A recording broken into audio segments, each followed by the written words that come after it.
अस्सलाम वालेकुम students, myself Qasim Ali, lecturer of physics.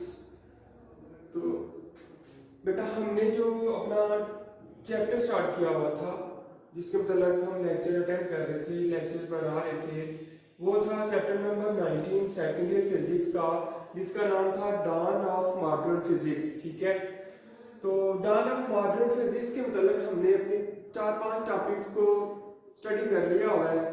आज जो मैं टॉपिक का स्टडी करवाने जा रहा हूँ उसका नाम है प्लांक्स असम्पशन। ठीक है, ब्लैक बॉडी रेडिएशन हमने अपना लास्ट टॉपिक पढ़ा था। ठीक है, उसमें क्या होता था कि बॉडी से रेडिएशन एमिट होती थी। ठीक है, फिर इसी के मतलब ये मॉडर्न फिजिक्स के मतलब प्लांक्स ने भी अपना आइडिया पेश किया। ठीक है, तो आज हम इस वाली वीडियो में, इस वाले टॉपिक में, इस वाले लेक्चर में आज हम प्लांक्स असम्पशन के मतलब स्टडी करेंगे।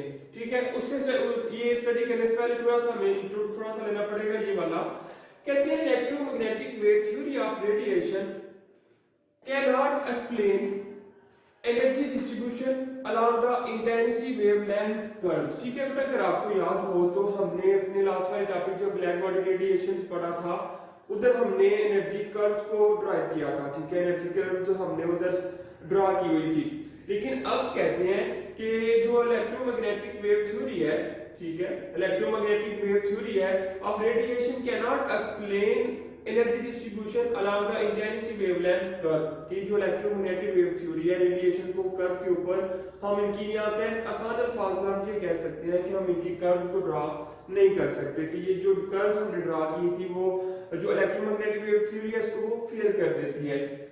कहती है the successful attempt to explain the shape of energy distribution curves give rise to a new and non-classical view of electromagnetic radiation। कहने के इस काम के लिए फिर हमने क्या किया एक new and non classical view. ठीक है, इन एनर्जी डिस्ट्रीब्यूशन कर्व्स को या रेडिएशन को एक्सप्लेन करने के लिए हमने क्या किया, एक नया और नॉन क्लासिकल रेडिएशन का जो हमने एक न्यू प्रोसेस हमने कह सकते हैं आप, हमने एक न्यू प्रोसेस को इस्तेमाल करते हुए इन एनर्जी डिस्ट्रीब्यूशन कर्व को स्टडी किया।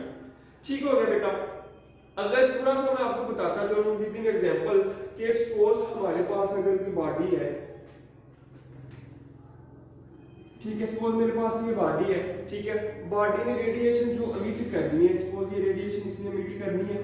ठीक है, जो ये जो रेडिएशंस है, ठीक है, अकॉर्डिंग टू प्लांक्स, ठीक है, प्लांक के मुताबिक कि ये जो बॉडी है ये रेडिएट करेगी अपने इस शेप के अंदर। ठीक हो गया। लेकिन जो क्लासिकल मैकेनिक्स कहती है, ये क्लासिकल मैकेनिक्स के अकॉर्डिंग था, लेकिन जब वो क्वांटम मैकेनिक्स कहती है, क्वांटम मैकेनिक्स कहती है कि जो आपके पास बॉडी है उसकी जो रेडिएशन एमिट होंगी वो इस फॉर्म में नहीं होगी। ठीक है, बल्कि स्पेसिफिक एक उनका पॉइंट होगा। ठीक है, या तो वो ऊपर नीचे हरकत करेगी इतने वेवलेंथ के साथ, ठीक है, या थोड़ी सी वेवलेंथ अपनी बढ़ा लेगी इतनी वेवलेंथ के साथ, या थोड़ी सी और बढ़ जाए, मतलब कि उसने आगे ट्रांसफर नहीं होना, एज ये वेव की फॉर्म है ना। ठीक है, तो ये जो आपके पास कहते हैं ये आपके पास वेव की फॉर्म आ रही है, लेकिन जब हम क्वांटम मैकेनिक्स की बात करते हैं तो ये वेव की फॉर्म नहीं होती, बल्कि इसको हम क्या कहते हैं, क्वांटम मैकेनिक्स में ये कह सकते हैं कि एज अ पार्टिकल बिहेव करते हैं। या आप ये कह लें कि ये जो आपके पास हमने लास्ट टाइम फोटॉन के मतलब अभी पढ़ेंगे आगे वाले फोटॉन के मतलब कि जो लाइट है वो ड्यू नेचर की रहती है, वो एज अ पार्टिकल भी बिहेव करती है और एज अ वेव भी बिहेव करती है। ठीक है, हम इसको प्रूव करते हैं आगे जाकर। ठीक है, और अगर जब ये देखिए वेव की फॉर्म में आ रही है, लेकिन इधर अगर हम इधर देखें तो ये एज अ पार्टिकल बिहेव कर रही है, लेकिन जब पार्टिकल बिहेव करती है तो हम कहते हैं कि ये जो है क्वांटाइज्ड है। क्वांटाइज का मीनिंग इधर आप ये रखेंगे कि इसकी फिक्स अपनी एनर्जी होगी, फिक्स इसकी अपनी वो फ्रीक्वेंसी होगी। ठीक हो गया, मतलब कि जितनी इसकी मिसाल के तौर पर सपोज मैं कह लेता हूं कि मेरे पास ये जो आपकी एटम था एक, ठीक है, इसकी जो एनर्जी या फ्रीक्वेंसी है वो मेरे पास 5 थी। ठीक है, 5 हर्ट्ज फ्रीक्वेंसी थी इसकी। ठीक है, तो ये थ्रू आउट 5 ही रहेगी, 5 से ना कम हो सकती है ना 5 से बढ़ सकती है। फीस एक अमाउंट जो भी आप इसकी अलाट की हो इसको वो फिक्स रखी जाती है, ठीक है। लेकिन इस फॉर्म में देखिए ये जो पार्टिकल है एज अ वेव बिहेव कर रहा है, वेव ट्रेवल कर रहा है। फिर अब चलते हैं हम फर्दर इसको एक्सप्लेन करने के लिए।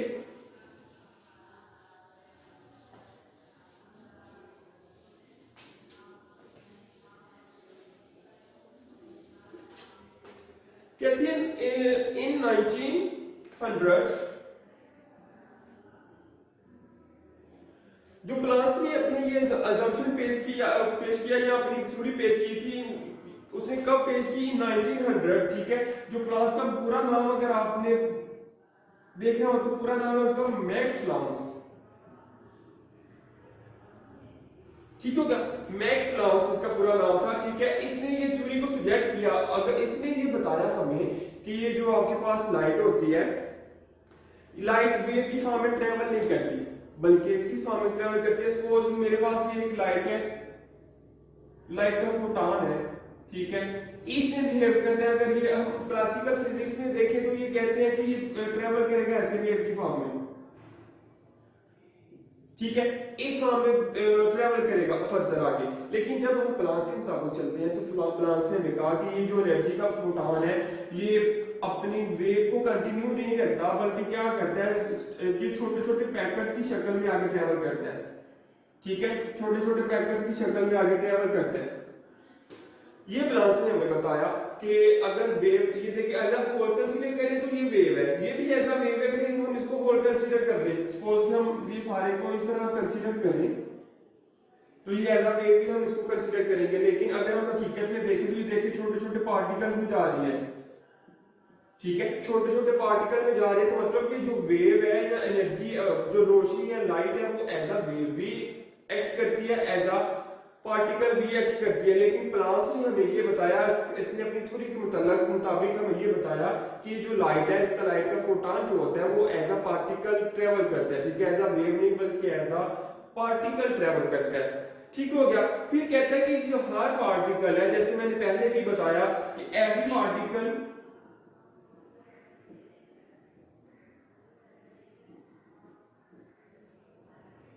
हैज इट्स फिक्स्ड फ्रीक्वेंसी,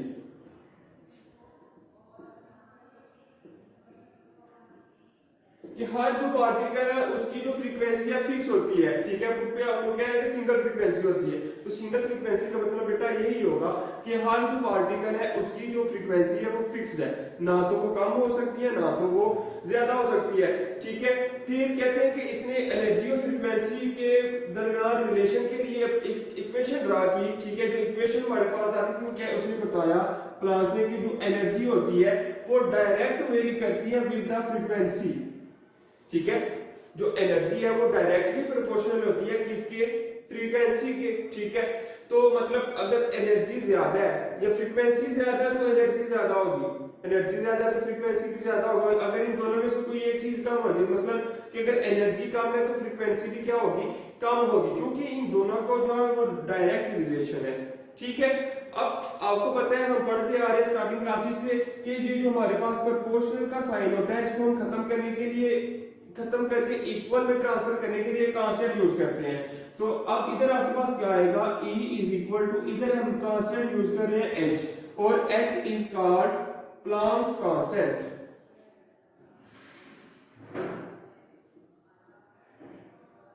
ठीक है जी। ये जो हमारे पास इधर H आ रहा है, H हमारे पास ये प्लांक्स कांस्टेंट है, ठीक है। कांस्टेंट प्लांक्स ने ये अपना कांस्टेंट इधर यूज किया। अब अगर हम इस H की वैल्यू को देखें तो इस H की वैल्यू है 6.63 into 10 की पावर -34 जूल सेकंड, ठीक है।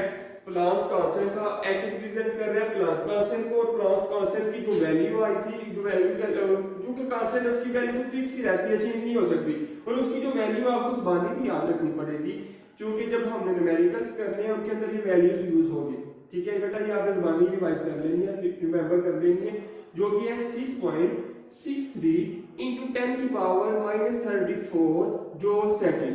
और इधर एक और मैं आपको बात बताता चलो, ये जूल सेकंड आ रहा है, ठीक है, ये हम एक और क्वांटिटी हमारे पास, उसका यूनिट भी जूल सेकंड होता है। और एक दफा ये पेपर में एमसीक्यूज भी आ चुका हुआ है कि ऐसी कौन सी क्वांटिटी है जिसका मतलब कि प्लांक्स कांस्टेंट के अलावा ऐसी कौन सी क्वांटिटी है जिसका जो यूनिट है वो जूल सेकंड होता है। तो बेटा आपने याद रखना है, हमारे पास जो एंगुलर मोमेंटम आता है ना, एंगुलर मोमेंटम, उसका यूनिट भी क्या होता है, जूल सेकंड।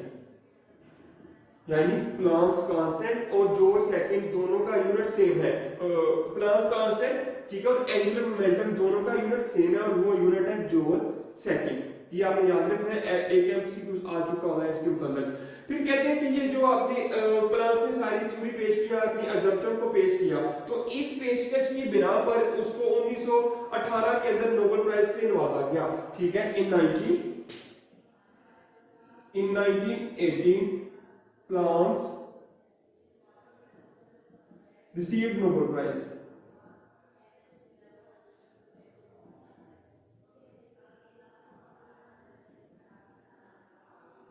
ठीक है बेटा, इस तरह की बातें ये जो एमसीक्यूज के हवाले से मोस्ट इंपोर्टेंट होती है, जैसे कि पूछा जा सकता है जो प्लांट्स ने अपनी असम्पशन जो पेश की थी वो किस साल में पेश की थी, ठीक है, कौन से ईयर में पेश की थी, वो था 1900 में, 1900 में। लेकिन जब उसको 1900 में पेश करने के 18 साल बाद उसको नोबेल प्राइज से नवाजा गया, ठीक है, जो उसने को नोबेल प्राइज मिला वो कब मिला, 1918 के अंदर। फिर एक ये भी न्यूमेरिकल एमसीक्यू था, ये भी एमसीक्यू था कि एंगुलर मोमेंटम का यूनिट भी जूल सेकंड और प्लांक्स कांस्टेंट का यूनिट भी था जो था वो जूल सेकंड था, ठीक है। तो ये था बेटा प्लांक्स के जो अपनी वर्किंग की थी, उसने इसके मुताबिक वर्किंग की और ये हमें आइडियाज पेश किए। अब ये जो आपके पास प्लांक्स की थ्योरी थी, इसको मजीद फर्दर आगे लेकर एक साइंटिस्ट गया, उसका नाम था आइंस्टाइन, ठीक है। आइंस्टाइन ने क्या किया कि जो प्लांक्स ने हमें असम्पशन पेश की या थ्योरी पेश की, उसी को ही मोटिवेट करते हुए, ठीक है, उसको ही एक्सटेंड करते हुए अपनी वर्किंग पेश की आइंस्टाइन ने। और आइंस्टाइन ने फोटॉन के ऊपर वर्किंग की थी कि जो हमारे पास लाइट है, ठीक है, उसका एक जो फोटॉन होता है वो किस तरह एक्ट करता है, किस तरह बिहेव करता है, ठीक है। उसके मतलब हम पढ़ लेते हैं, जो कह सकते हैं आइंस्टाइन फोटॉन थ्योरी।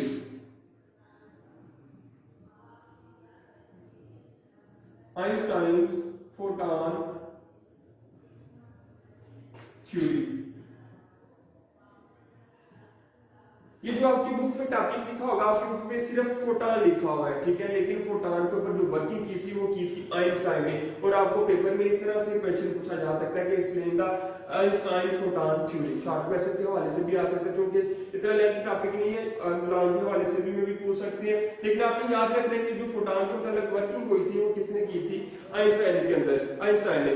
कहते हैं Einstein extended Planck's idea and postulated that light energy consist of packets or tiny bundles electromagnetic energy that is in energy in the light beam is quantized, ठीक है। वही बात जो प्लांक्स ने भी बताई कि जो लाइट हमारे पास होती है, ठीक है, लाइट्स कैसे ट्रेवल करती है एज अ पैकेट्स या बंडल, छोटे छोटे पैकेट्स या बंडल। जैसे मैंने पीछे आपको बताया था कि इस तरह हमारे पास जो लाइट थी वो ट्रेवल कर रही थी, ठीक है, इस फॉर्म में।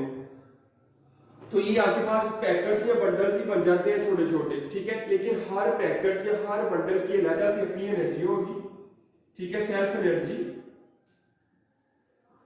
और अपनी ही फ्रीक्वेंसी होगी इसकी,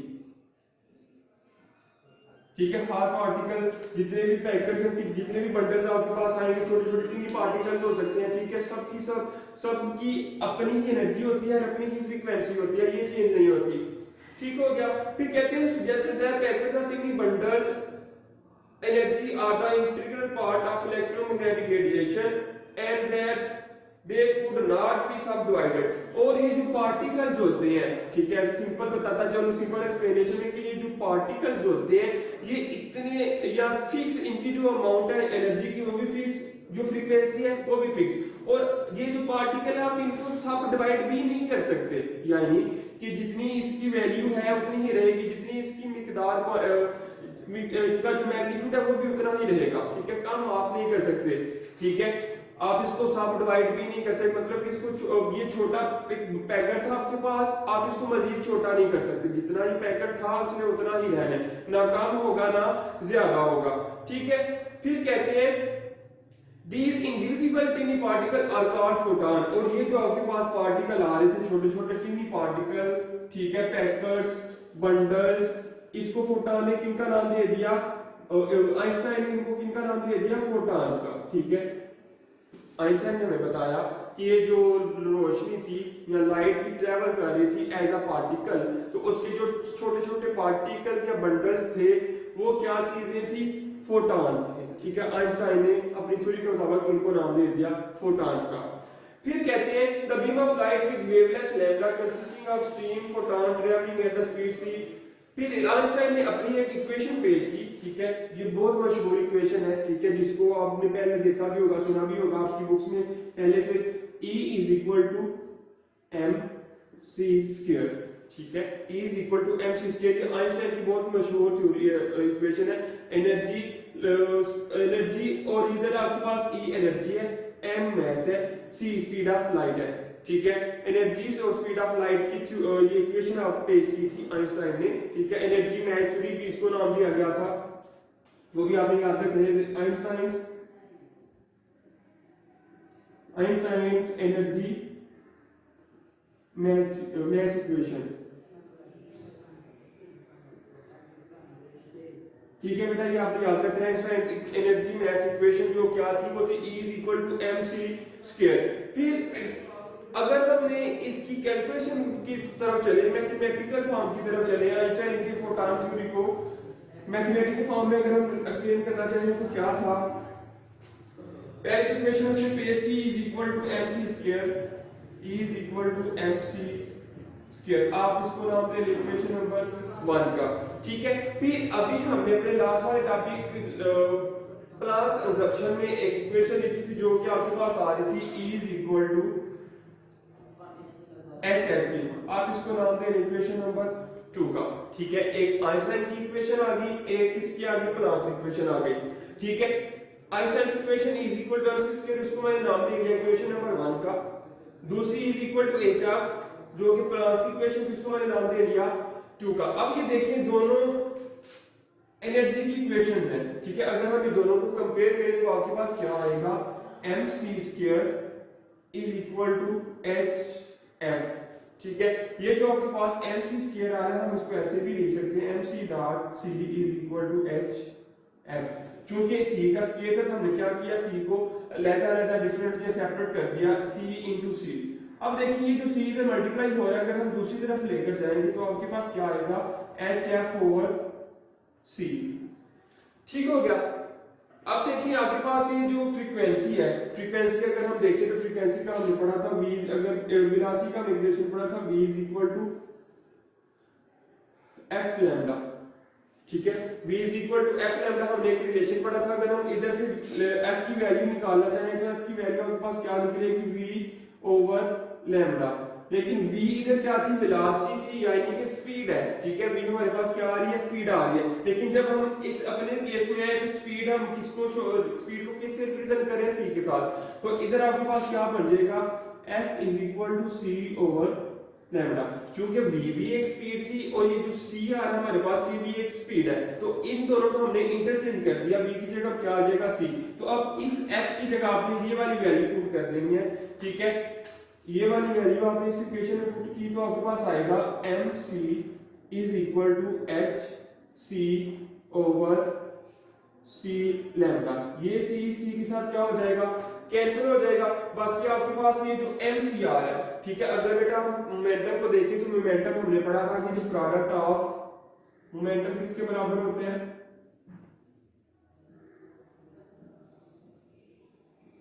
product of mass into velocity, यानी मास और स्पीड को अगर हम उनका प्रोडक्ट ले लें मास और स्पीड का, तो हमारे पास किसके बराबर आता है, मोमेंटम के। लेकिन अगर हम अपने केस में देखें तो हमारे पास क्या आ रहा है, मास हमारे पास है, लेकिन v किसे रिप्रेजेंट कर रहे हैं, c के साथ, तो ये भी किसके बराबर हो जाएगा, मोमेंटम p के बराबर। ये देखिए इधर हमारे पास आ रहा है mc, ये वाला हमारे पास आ रहा है m और c, तो mc क्या चीज है, हमारे पास आ जाएगी मोमेंटम, मोमेंटम को हम रिप्रेजेंट करते हैं P के साथ, कैपिटल P के साथ। अब आपके पास में क्या इक्वेशन बनेगी, P is equal to H over length, ठीक है। तो ये था मोमेंटम जो कि फोटॉन का मोमेंटम आया था, ठीक है। और इस मोमेंटम से पता चलता है, अगर हम देखें कि इस मोमेंटम से पता चलता है कि जो आपके पास लाइट है, ठीक है, एज अ पार्टिकल बिहेव करती है, क्योंकि इसका मोमेंटम आ गया तो मोमेंटम से प्रूव हो गया कि जो आपके पास लाइट आती है वो एज अ पार्टिकल ही बिहेव करती है, ठीक है। फिर अगर इसमें थोड़ी सी और अगर इसको प्रेरित करना चाहें तो इसमें कहते हैं कि ऐसी कौन सी सिचुएशन होगी कि जब लाइट को हम देखें वो पार्टिकल बिहेव करे, और ऐसी कौन सी सिचुएशन होगी कि हम जब लाइट को देखें तो वो एज अ पार्टिकल बिहेव करे, ठीक है। बेटा पार्टिकल बिहेव करने और वेव को बिहेव करने में थोड़ा सा डिफरेंस है, यानी कि कहते हैं कि अगर जो फोटॉन है, लाइट का जो फोटॉन है वो इजीली डिटेक्ट हो जाए, ठीक है, तो वो एज अ पार्टिकल बिहेव करता है। लेकिन जब वो इजीली डिटेक्ट ना हो बल्कि मिलियंस ऑफ फोटॉन्स मिले तो फिर जाके डिटेक्टेबल हो, तो उसको फिर हम क्या कहेंगे, वेव एज अ, जो फोटॉन है एज अ, जो लाइट है एज अ वेव बिहेव करती है, ठीक है। मिसाल उन्होंने बुक पर दी हुई है, कहते हैं कि अगर आप रेडियो वेव की बात करते हैं, किसकी बात करते हैं, रेडियो वेव्स की। अगर आप रेडियो वेव्स की बात करते हैं तो उनकी जो एनर्जी होती है वो होती है 10⁻⁻⁶ इलेक्ट्रॉन वोल्ट, ठीक है। यानी कि -6 इलेक्ट्रॉन वोल्ट के अंदर मिलियंस ऑफ फोटॉन्स आते हैं,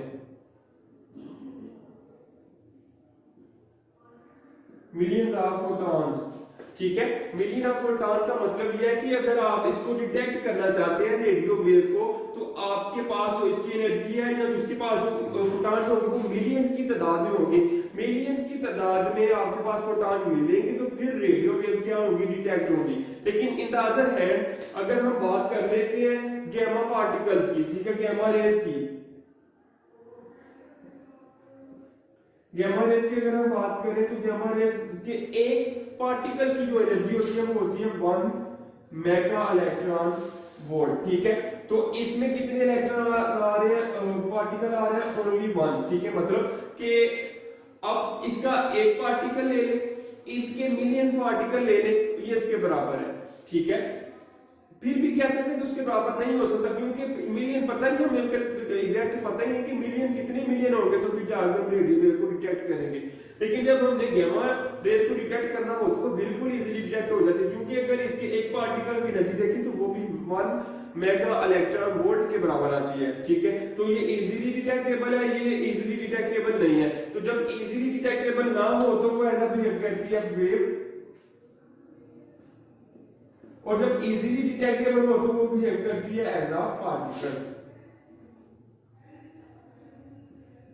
ठीक है बेटा। उम्मीद है कि आपको इस कॉन्सेप्ट की समझ आ गई होगी कि अगर लाइट को हमने या वेव्स को हमने डिटेक्ट करना हो तो अगर उसकी जो एनर्जी है, ठीक है, वो अगर हम रेडियो वेव की और गैमा रेज की जो हमने मिसाल ली है इनके मुताबिक देखें तो रेडियो वेव की जो एनर्जी क्या आ रही थी वो आ रही थी 10⁻⁻⁶, मतलब कि बहुत सारे फोटॉन मिलेंगे तो फिर जाके डिटेक्ट होगी। लेकिन जब हम बात कर लेते हैं गैमा रेज की तो अगर एक ही फोटॉन हमारे पास आ जाए तो वो डिटेक्ट हो जाता है, ठीक है। तो इसको हम कहते हैं एज अ पार्टिकल बिहेव कर रहे हैं, इसको हम कहते हैं एज अ वेव बिहेव कर रहे हैं। तो बेटा यही था आज का हमारा टॉपिक जिसका नाम था प्लांक्स असम्पशन, ठीक है।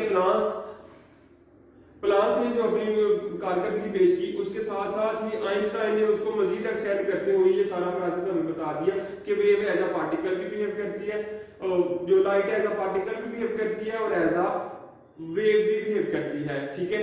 तो उम्मीद है कि आपको समझ आ गई होगी। तो मिलते हैं हम अपने नेक्स्ट लेक्चर और नेक्स्ट वीडियो के साथ, तब तक के लिए मुझे इजाजत दीजिए। अल्लाह हाफिज। वीडियो पसंद आई तो लाइक करें, अपनी राय कमेंट करें। ऐसे ही मजीद वीडियोस के लिए हमारा चैनल सब्सक्राइब करें और बेल का आइकन दबाएं ताकि आपको हर वीडियो का नोटिफिकेशन मिलता रहे।